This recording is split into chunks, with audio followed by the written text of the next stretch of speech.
Ya, pemirsa, mengenai ramalan tentang arah perekonomian RI ke depan serta peran BPR Syariah memacu ekonomi daerah hingga peningkatan inklusi keuangan digital.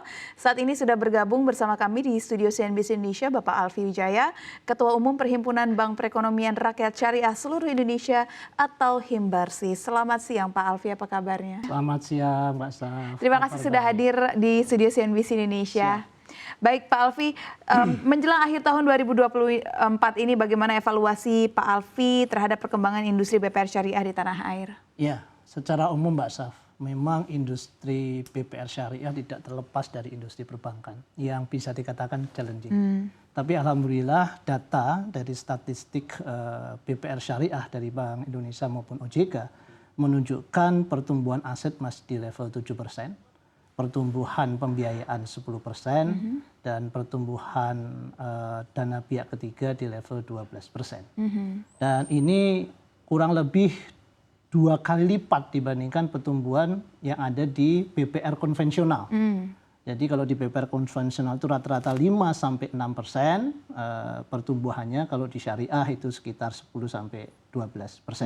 Jadi kendati challenging, tapi alhamdulillah di BPR syariah ini relatif juga masih ya double digit walaupun di angka yang agak rendah ya, 10-11%. Tapi apa Pak peluang dan tantangan yang selama ini dihadapi oleh BPR Syariah di tahun 2024 ini? Nah, meskipun dengan angka yang tadi masih relatif baik dibandingkan dengan konvensional.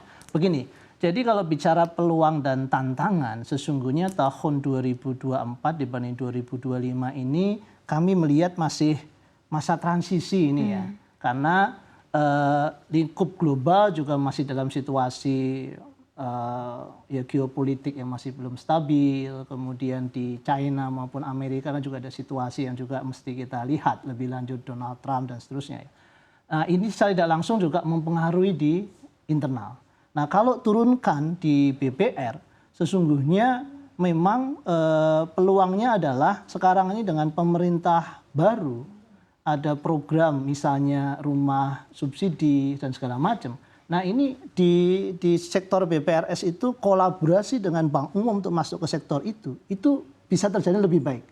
Karena kita melihat sekarang arah kebijakannya bukan untuk infrastruktur yang apa ya istilahnya ya IKN dan seterusnya. Tol kan katanya ditahan ya. Dan sekarang cenderung untuk membuat perumahan rakyat, makanan gratis. Nah, ini berimplikasi pada peluangnya banyak usaha-usaha yang di kelas mid low ini harapannya akan berjalan dengan baik. Kita tunggu apabila janji-janji pemerintah ini berjalan dengan baik, ini akan ada dampak yang kita harapkan positif. Oke, itu kan berarti akan menjadi peluang di tahun 2025 mendatang. Lantas apa? Dengan adanya peluang kan pasti berjalan beriringan dengan tantangan, Pak. Yes, tantangannya itu begini. Kalau bicara BPR syariah, ini tantangannya ada 2. Pertama adalah seringkali BPR ini nggak dianggap bank. Orang kalau taunya bank, itu bank yang gede. Gitu. BPR ini nggak ada dalam radar masyarakat. Sehingga sebenarnya perlu sebuah literasi, perlu sebuah edukasi bahwa selain bank yang besar, ini ada bank yang dekat dengan Anda, yaitu BPR maupun BPR syariah. Nah, sebenarnya bagaimana kemudian kita mengenalkan industri BPR syariah pada masyarakat, ini satu hal. Hal yang kedua tantangannya adalah syariah itu sendiri. Syariah ini sebenarnya untuk segmen tertentu sangat menarik, tapi seringkali misunderstood. Syariah sama aja dengan konven gitu kan, sehingga untuk membuat diferensiasi ini itu juga perlu pengenalan yang lebih dari masyarakat. Sehingga kalau kita kemudian peluang yang muncul tadi, kemudian BPR syariah ini bisa dikenalkan pada masyarakat secara lebih bagus gitu ya, mendekat pada masyarakat karena memang dari asalnya ini kan bank komunitas ya, sepanjang dia, tapi kita harus meredefinisi komunitas itu tidak sekedar masalah jarak, tapi masalah kedekatan.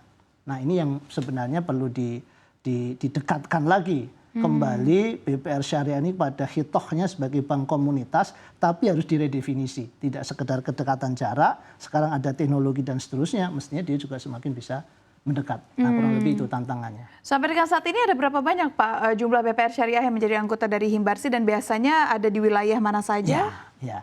Jadi Himbarsi ini anggotanya ada 175 BPRS di seluruh Indonesia.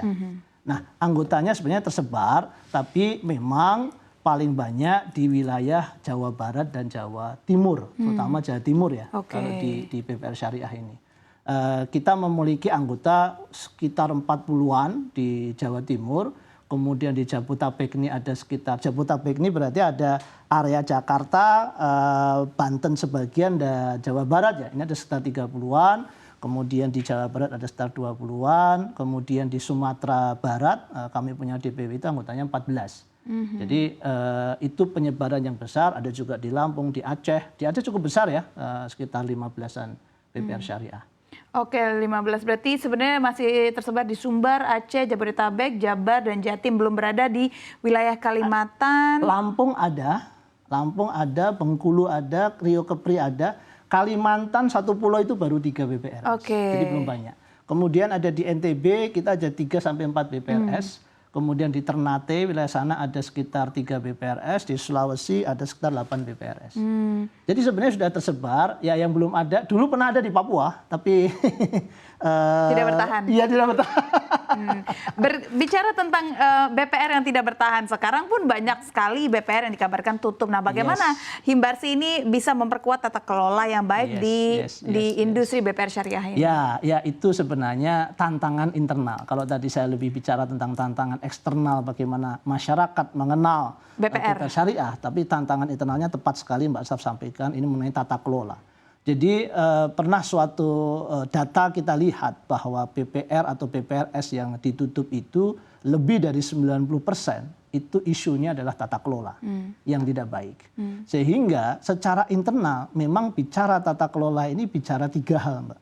Pertama adalah dari sisi governance structure. Governance structure ini kata kuncinya adalah orang. Jadi kalau kita bisa membuat satu struktur organisasi dengan orang yang kompeten, orang yang berintegritas, itu menjadi fondasi pertama bagaimana sebuah tata kelola itu bisa kita kelola dengan baik. Nah, yang kedua adalah bicara governance proses.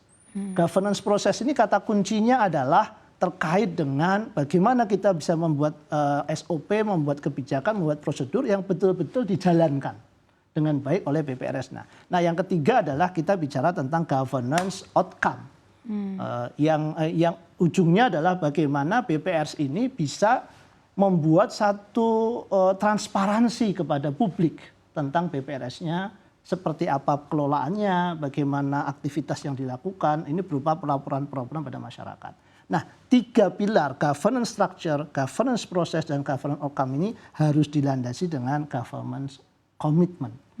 Jadi bagaimana penegakan visi misi, budaya kerja, bagaimana fakta integritas di dalamnya. Nah, kalau kita bisa membangun ini semua dengan baik, maka tata kelola BPRS dengan baik. Dan salah satu kuncinya adalah menjalin koordinasi antara BPRS, asosiasi, dan terutama regulator. Nah, mungkin itu, Pak. Berarti dari semua problem yang ada, 3 pilar ini tidak dilengkapi ataupun tidak dipenuhi oleh BPR syariah yang tutup ini? Nah, mungkin bahasanya bukan tidak dipenuhi. Tapi belum dijalankan secara komplit, komprehensif, dan terintegrasi. Kadang-kala yang terjadi itu begini, ada organisasinya, cuman sekedar ada. Jadi harusnya kan substance over form. Ini bentuknya dulu, substansinya kurang. Yang penting ada bagian ini. Tapi kemudian apa sih yang dikerjain itu tidak. Kemudian kotak-kotaknya mungkin sudah lengkap, tapi tidak terintegrasi, tidak saling connect. Yang bagian ini tidak ngobrol dengan bagian ini, sehingga ya sendiri aja, pokoknya bagian saya sudah jalan, sudah. Ini, jadi kultur governance ini juga penting, bagaimana kemudian kita tidak sekedar formnya aja, bentuknya, strukturnya ada, substansinya yang kurang, tapi juga mesti saling terkoneksi, tidak silo, dan yang terakhir ya budaya kita untuk mencatat, mengukur itu mesti dilakukan dengan baik. Oke.